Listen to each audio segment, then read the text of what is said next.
Heyo YouTube, Flowcat here, and I wanted to talk about Tower of Fantasy. Yep, it has been out for a couple weeks now, and I have been playing it. I was curious to see how the game would turn out because Genshin needs some competition. Now, I just want to start out this video by saying that I'm having some weird video skippiness in my recording right now. So if there's anything funky with the video, it's probably because the Tower of Fantasy client is not optimized very well, and it's probably causing some recording lag. But seriously, I just wanted to talk about the game, what I think of it, what makes it unique, like what sets it apart from Genshin, and whether the game has a future or not. Is it a dead game? Is it dead? Or is it alive? So let's just hop into the game right now. Now, actually, this is my second character because my first character is Gonzo. As in I restarted. Also, I realized that the lag that was being mostly caused by Wallpaper Engine. So even though there are optimization problems with Tower of Fantasy, I do apologize for blaming them for my laggy camera stuff. So this is my character. This is my second character. My first account, I made too many mistakes. I spent too many resources. I didn't get really the weapons I wanted. And so I re-rolled, and I'm glad I did, because not only did I get to take advantage of the pre-registration bonuses, but this account has been extremely lucky, and yeah, it's great. Now, there's one thing I wanted to start out this video by talking about, and I'm not sure if it's because a lot of people are like day one players, so maybe this doesn't really apply to a lot of people, or whatever. But I don't see anyone talking about this online so far in the videos that I've watched. There is an Exp Boost for your character, and I do not know the absolute exact details, but it looks like 8 to 10 levels under the cap, you get a 500% EXP cap. This applies to respawnable chests you open. This applies to everything. Monsters, ruins, quests, like side quest, main quest, anything. Anything you do, 500% bonus. This EXP bonus lasts until 4 levels before cap, where it goes down to a 200% EXP bonus. 2 levels under cap, it completely goes away. So I just lost my EXP boost, but from like level 31 or 32 until now, I have had an insanely fast leveling process, to the point where like I have a lot more supply pods I haven't opened on this account.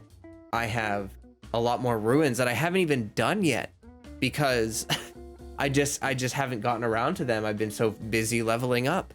And this is just something I wanted to mention. I don't know how much longer we have on the pre-registration rewards, but if you're going to make a reroll account, note that there is an EXP boost, and this EXP boost does kind of go up with the level cap. So like I mentioned, it corresponds to the level cap. In this instance, that means that if you start to fall behind, you can fall up to like 10 levels behind, or 8 to 10 levels. Again, I don't know the exact thing here, so maybe someone that's a little more informed can let us know in the comments like what the exact numbers are here. Like, is it 8 levels or 10 levels? I'm quite sure about the other ones, like 2 levels before you lose it, because I just lost it, and then 4 levels under cap, you have 200% instead of 500%. But that being said, if for some reason you fall behind or you're not able to get enough EXP to keep up, just keep in mind that this EXP boost will keep you from really falling behind, which is really nice to know. Also, right now, if you are to reroll, that means that you're gonna get like nearly 10 levels where you're just flying. Like, you're literally just flying through the levels, and it's awesome. You can also extend this EXP boost by staying under the cap by like 6 levels. So I haven't even seen anyone talk about this, but if I were to stay at like level 44 right now, then I would keep my EXP boost for everything I do. That includes vitality, daily bounties, and now that would obviously mean I'd be playing the game very little. Like I wouldn't be able to go open up a bunch of supply pods. I wouldn't be able to go do a bunch of quests. I wouldn't be able to go do that stuff because then I would move past where the EXP boost is. I would level up too much. But by staying really close to the EXP cap, we're actually kind of losing out on a lot of EXP. So what I would recommend, if you are saving EXP, like main story missions, stuff like that, wait until you really fall behind to cash in on it. Wait until you are in that EXP boost range to cash in on it if you are going to follow that method, because then those are one-time rewards. And like, let's say a story quest gives you arbitrarily, we're just going to say 50,000 EXP.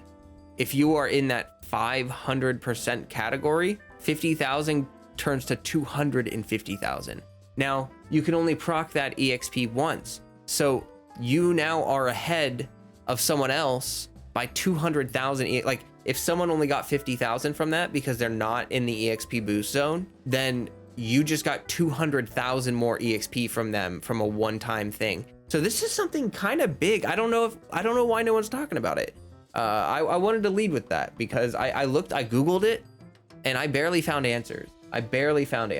As for my actual thoughts on the actual game, story, meh. It's really meh. It's very rushed. The writing is not very good. The voice acting's okay, but it's not that great. It's just like the story is meh. This game is an MMORPG. If you came from Genshin Impact, Genshin kind of plays like an MMO, but it's really not an MMO. Genshin is more of a single player experience. MMORPGs are all about the gameplay, all about the grind, all about that kind of stuff. So Tower of Fantasy claiming to be an MMORPG kind of struck my interest because, I mean, anime style, you know, social online elements, grinding, RPG, kind of up my alley, right? And here's what I've realized about it, okay? I know a lot of people are saying this really isn't an MMORPG, but I would disagree. It's just done differently than MMORPGs in the past. In the past, you would farm the world for resources to craft your new items, or you would farm the world to craft to get EXP, you know, whatever you're doing, you would farm enemies, that kind of stuff. And there is a sort of farming that you can do, like this chest right here. I'm gonna go ahead and open it and be sad that I don't have my 500% bonus anymore because I was getting like 12,000 EXP per every single opening of one of those. But there's plenty of stuff to do in sort of like farm in the open world. We have respawnable chests. You have a large variety of food items, and cooking is actually pretty useful in this game. So that's good to know. You can use cooking for things like Void Rifts and Frontier Clash, which are endgame co-op content.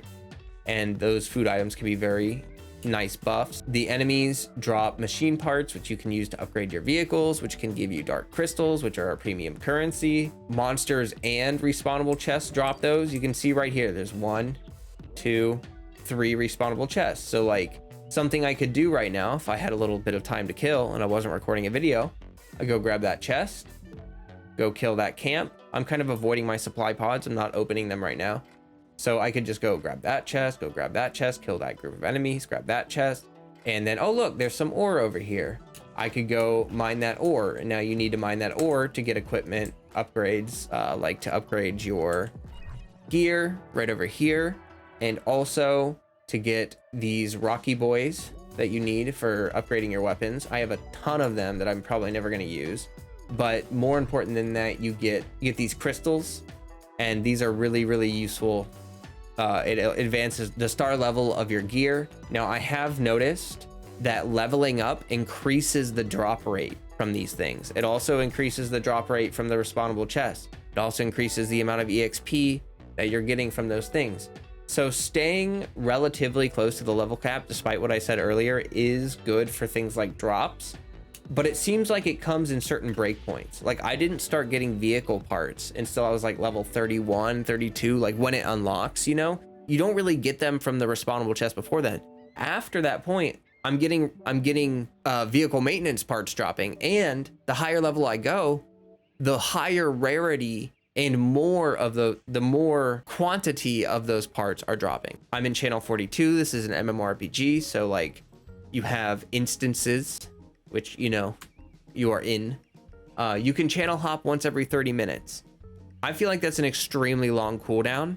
I know that channel hopping could be a little overpowered. Like if you had no cooldown, I could find a respawnable chest or something, like that blue one. I could go stand over by that blue chest, and then I could literally just hop channels like 1, 2, 3, 4, 5, and I could just open that chest without moving over and over, because it always is going to respawn in that point, in that spot. And so I can understand why they would do that. It's just a little frustrating. Now there is a workaround. You can party up with someone, and if you are in a team with them, whoever is party leader serves as like a waypoint, and everyone can teleport to the party leader. So that will also help you switch channels. If you are stuck in an empty barren channel or a very populated channel, there's a lot of people farming in the area you're trying to farm. That being said, all of that being said, I wanted to say that I am actually very impressed with the inclusion of MMORPG aspects without an overemphasis on unnecessary grind. What do I mean by this? Progression systems in MMORPGs have to be a long-term grind. A lot of MMOs make their progression systems extremely grindy on purpose because they need the game to last a long time. If you can grind out the game very quickly, then people are going to get bored, they're going to quit, they're not going to come back. That is a good and a bad thing. It's good because yes, it does make the content last longer. It's bad because people that don't have that kind of time to commit to the game are not going to want to commit to the game.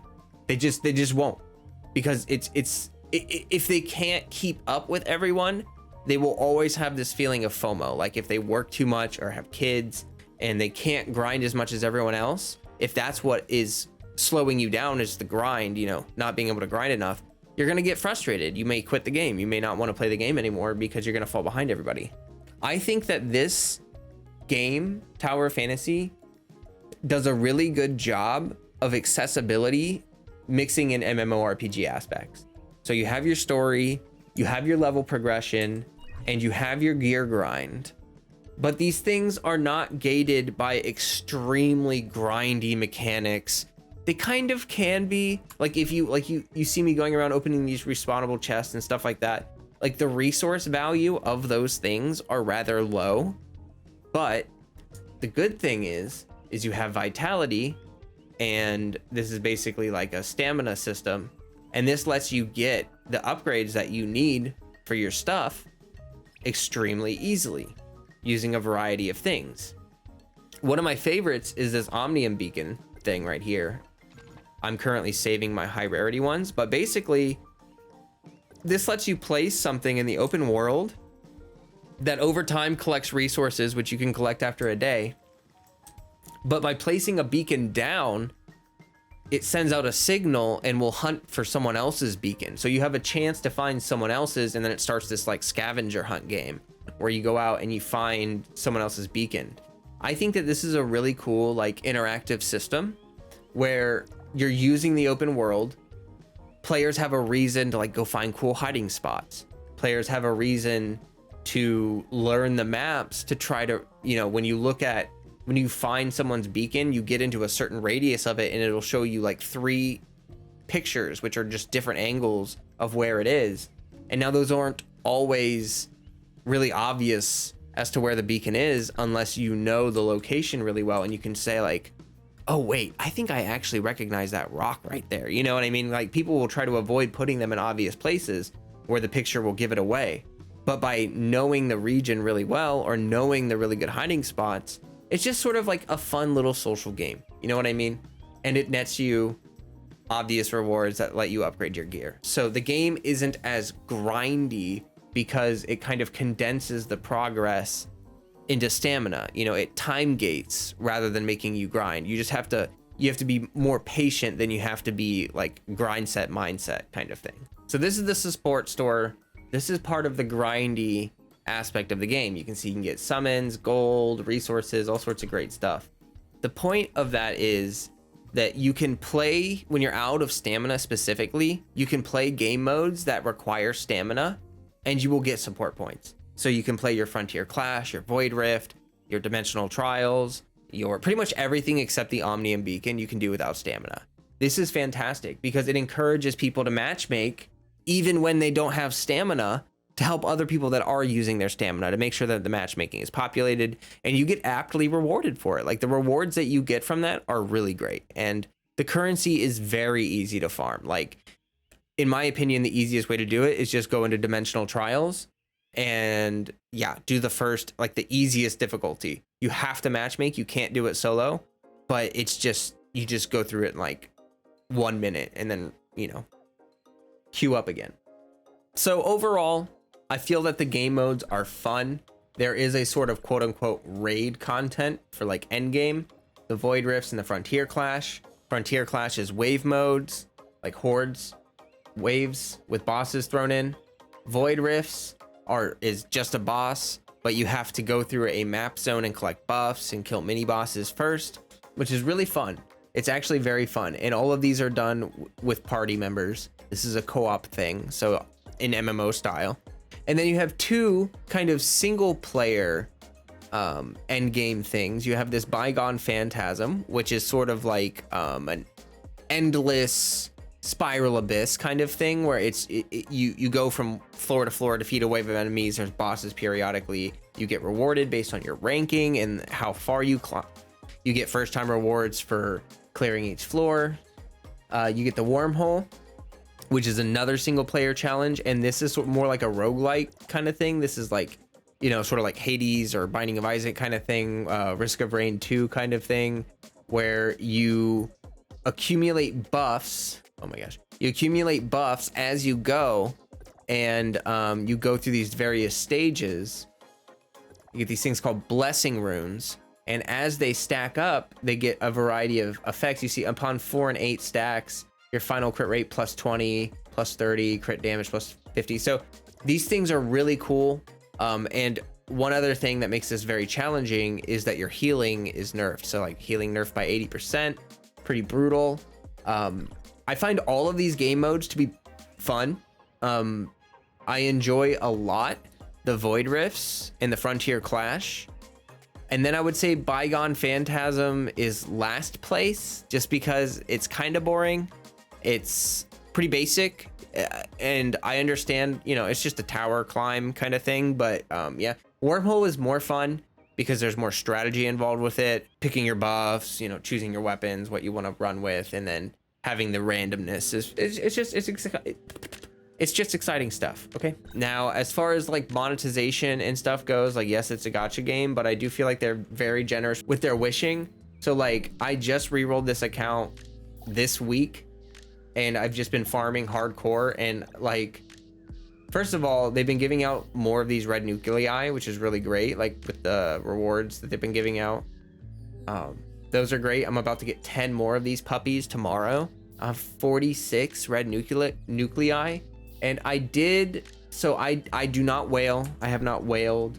I have only spent on like the Welkin and like these rookie pack things, or not the Welkin, the monthly pass, and these rookie supply things. So I haven't really spent any money. I think I grabbed a couple red nuclei from the limited gift pack, but yeah, pretty much doing it low spender, not gonna like whale out or anything, not gonna buy a bunch of fancy packs. You can see that I'm saving like my free SSR relic box because I'm near 80 pity on the gold banner, and I don't really want to waste my thing. So let me show you what I'm working with so far. I have S1 Tsubasa, S2 Huma, and Zero. The beauty of this is that the only other weapon I have is Shiro. On this account, it's stacking me up, which is great. Like, these are my two favorite weapons right now at launch, Huma and Tsubasa. I really like Zero as well. He's undervalued, I think, as a support unit. He's very undervalued, but these are the 4 weapons that I wanted, and I got them. And now I'm just gonna focus on Tsubasa and Huma. I'm gonna get Frig when she comes out, and I'm planning on building the physical and the frost meta, as well as focusing on Huma and Zero for tanking, primarily Huma. So I'll sort of have 3 teams, but one of my teams, the fire team, is not gonna be the meta team. It's not gonna be the meta DPS team. It's gonna be the Huma tanking team. I wanna do Huma Zero combined with one other unit. I don't know. We'll figure that out in the future. Right now it's Tsubasa. I feel that the game is very free to play friendly. I don't feel compelled to spend money to advance my character. It's obviously slower to advance if you're not spending and whaling like crazy, but these standard units are given out often enough, and there's a variety of ways to get these standard units maxed out, the SSRs. And then you can get weapon drops from world bosses occasionally if you're using upgrade chips. So that's another way that you can get them. And this kind of adds up, you can tell. It adds up, and it allows you to be able to acquire the units that you want and build them up over time without spending money. I think that this game actually has a very satisfying progression for free to play, where you really feel like you're working for your power, but it pays off. Like, you do get a payoff for working hard in this game as a free to play player. That's great. I like it. It's good to know. If you are going to spend money in this game, I would not recommend getting anything other than this monthly pass. The monthly pass is good value, but like everything else, I can't really recommend. You know, like, I wouldn't whale on this game at all right now, because whaling, you got to think about it. The only thing you can really get from whaling other than Nemesis are the standard units, and everyone's going to get the standard units over time. You don't need to whale for those. Those are just basically farmable. It's more of a long-term progression system kind of thing. These end game things right here, like Frontier Clash and Void Rifts, they give you stuff that you can kind of whale for. Like, you can whale for these matrix chips, and you can spend money on vitality and farm out these armor pieces really easily. So if you're a whale and you whale to do the end game content, the end game content kind of stops rewarding you as much. You really get a lot less out of it. All right, I'm back. Yeah, that's pretty much all I gotta say about it. The game is fun. It's not a huge time commitment. It does require some farming, some grinding, but it feels satisfying. The game is fun to play. There are some optimization issues. Here's, we're going to talk about the bad things now. There are some optimization issues. The game is kind of laggy and buggy, even on my high-end computer. I think that a lot of it has to do with server lag and things of the like. So I don't know whether that stuff will get better over time, whether stability will get better as some players, you know, kind of leave the game or don't play as often, or as they upgrade the servers. Who knows? I'm not really sure how that will work, but I would love to see some updates on optimization. I would love to see more social aspects in the game. It is a shared world. It is an MMORPG. So like, I have a guild called a crew, and I can actually hang out with my friends in the game if I want to, but there's only a few emotes. There's like a weird cooldown on them. They're kind of hard to access. I wish that there was a little more that you could do as far as a social element in the game, like maybe more emotes, maybe something like a sitting kind of thing, or like maybe if you're on your mount and you're not moving around, you can do like a special idle where your character like leans back on their mount, like on the bike, you know, maybe you put your feet up on the handlebar and you just like lean back. That would be cool, something like that. Anything to kind of give you a little more of a social element to the game when you're just chilling, AFKing or idling, hanging out with your friends. That would be really neat. But I do like having that option. That's one thing I missed from playing Genshin, which is the game that I currently cover on my channel mostly, is, you know, just having your friends in game. You're just hanging out, you're just chilling, you're just enjoying the afterglow of your grind or whatever it is, you know, after your rage. You're just chilling, hanging out, talking about the loot, talking about whatever you're doing, you know. That's great stuff. Now the simulacra stories, the quests specifically for the characters that you gacha for, those are more fleshed out, and I feel like they're better done. Like, I actually enjoyed learning about Huma in Samir's simulacra quest, but I'm the quality just like isn't as good as I'd like it to be. I'd like them to focus a little more on story, but I mean, hey, I understand that in this game they're focusing a lot more on other gameplay elements rather than story, And that's okay, because, you know, everyone has different tastes. Some people just don't really care about story at all, and they're just gonna skip through it anyway. Doesn't really matter to them. Now, one other thing that is concerning me about the game, and this is less about the game and more about the developers and their choices with the launch of the game. I have a worry about the game progressing too quickly. There are always going to be people asking for more content. There are always going to be people who have sped run everything that you've released, and they're out of stuff to do, and they want some fresh content. And so they're begging for patches, they're begging for updates. But I think it's healthy for a game to have some time to kind of simmer, you know, to kind of have people play the game, figure it out, get acquainted with things, get acquainted with their routines, build their characters, you know, feel comfortable with where they are in the game before the game really slaps in some new stuff. Now, we've recently gotten announcements that 2.0 will be coming very soon. This led to some freakouts by people being like, what do you mean it's coming very soon? We have barely played 1.0 as is, you know, like the game has barely come out and you're already teasing 2.0. And they replied on social media and basically said, don't worry, you're gonna have plenty of time to save. But that was very non-specific. They're being extremely non-specific. They're saying 2.0 is soon, but also you have a lot of time to save. One of those things is not true.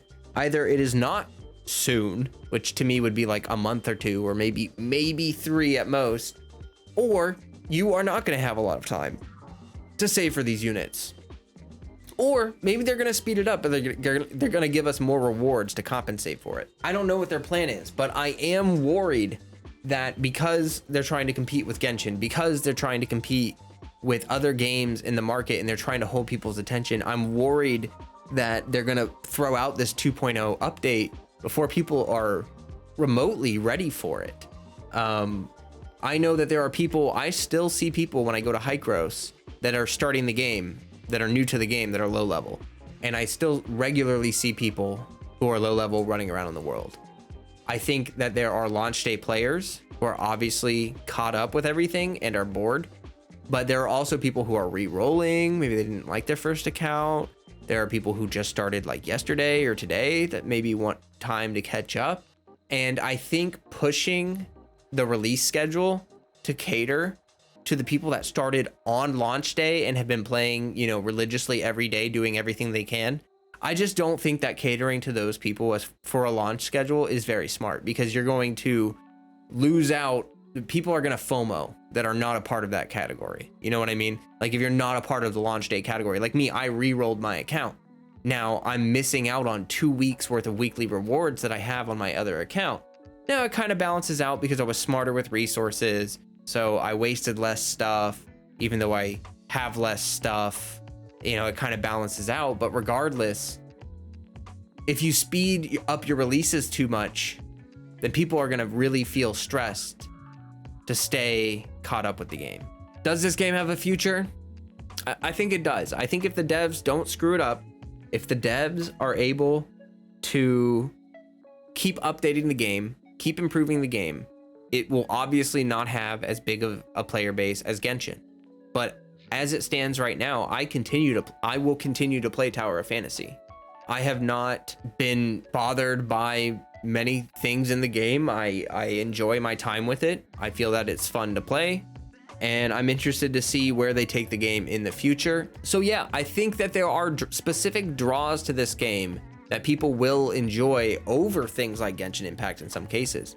Like, just the generosity of the summons is one thing, but also the bigger focus on combat and the bigger focus on sort of like the RPG character progression, character resource building stuff. It's like Tower of Fantasy is way more focused on the RPG part, like on the building up your stats, building up your weapons, building up your character, your gear. You know, there are numerous upgrade systems in the game that you need to focus on to increase your character power, which culminates into a score called a combat score.